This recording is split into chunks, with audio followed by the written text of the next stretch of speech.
Hello, I'm Fred Keating, and this is Mailbag. Mailbag is the Movie Network's special segment designed to answer subscriber concerns and questions. It provides an opportunity for all of us to get information from the movie channel, the cable companies, and most importantly, it allows subscribers to hear how other subscribers are making the best use of this premium television service.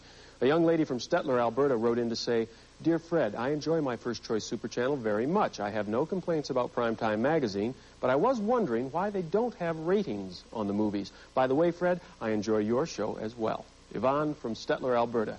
Well, thank you, Yvonne, for your letter. I'm not sure when you say ratings, whether you mean movie ratings for audiences of various age levels, or whether you mean little stars put in by some critic to indicate whether watching the movie is worth your time and effort. Now, if the first instance, systems for rating movies vary, of course, from province to province. So this movie network uses rating categories G for general audiences, PG for parental guidance, A for adult, and R for restricted. One of these categories is assigned to each movie as agreed upon by the programmers. And these categories parallel the ratings issued to the film by the Motion Picture Association of America, the MPAA, on the film's theatrical release. Each description of a movie in primetime has one, and the entire list of categories and their descriptions is just inside the primetime cover. Now, the programmers also use messages prior to each movie informing the audience of general family entertainment values or the use of coarse language, violence, or other distinguishing characteristics which may be of interest to the audience. Now, this service simply makes subscribers aware before the movie begins that the movie was made with a certain audience in mind, and while it's not a rating system, it still allows the subscriber to decide whether to continue to watch. People's tastes vary. One respondent to the spring survey complained there was too much violence on the service and then requested Friday the 13th, parts 1 to 5. Thank you. I think the best job Primetime Magazine can do is describe the movies and let you decide whether it sounds like something you want to watch. Now, if, Yvonne, you meant ratings like little stars near a title, First Choice Super Channel recognizes there are a number of reasons why people watch movies, sometimes for the stories or style, love, romance, horror, sometimes for stars or directors, and sometimes because they have nothing else they'd rather do for 2 hours. Personally, the ratings I've gone by in the past have been so different from my own feelings about certain movies that I now resent it if someone writes, "This is a 2-star film" or a 4-star movie. According to who? I'll give it a look and decide for myself. I can usually tell several minutes into a movie whether or not I'm going to like it and continue watching it.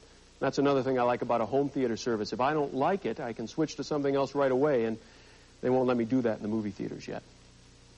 I've received a number of letters requesting some kind of ranking system for the various movies, but those systems are only as good as the people who devise them and only as appropriate to you as that person's tastes are parallel to yours.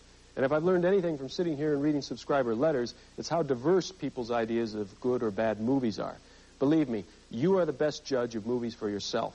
The folks here will try to give you everything from articles in Primetime Magazine to sneak previews or clips on promotional inserts to help you make a decision about what you may want to watch.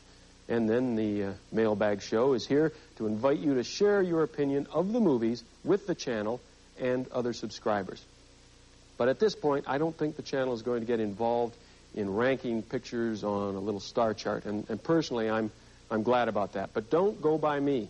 If you have compelling reasons why a rating system would be valuable to you, please write in and share them with me, and I'll share them with the folks here and with other subscribers. Well, that's what this show is all about. In fact, here's something else this show is all about. Jay Winberg of Whitehorse, Yukon, thank you for your letter. The programmers said to tell you they're considering Lost Horizon and Brief Encounter. There have been 2 versions of Lost Horizon, one directed by Frank Capra in 1937, starring Ronald Colman, and a not-so-hot remake in 1972. And Brief Encounter was that dynamite 1945 film starring Trevor Howard from a Noel Coward play, Still Life. That's all the time I have for now. Thanks for writing in, and I'll get back to you as soon as possible here on Mailbag. Fred Keating saying bye for now.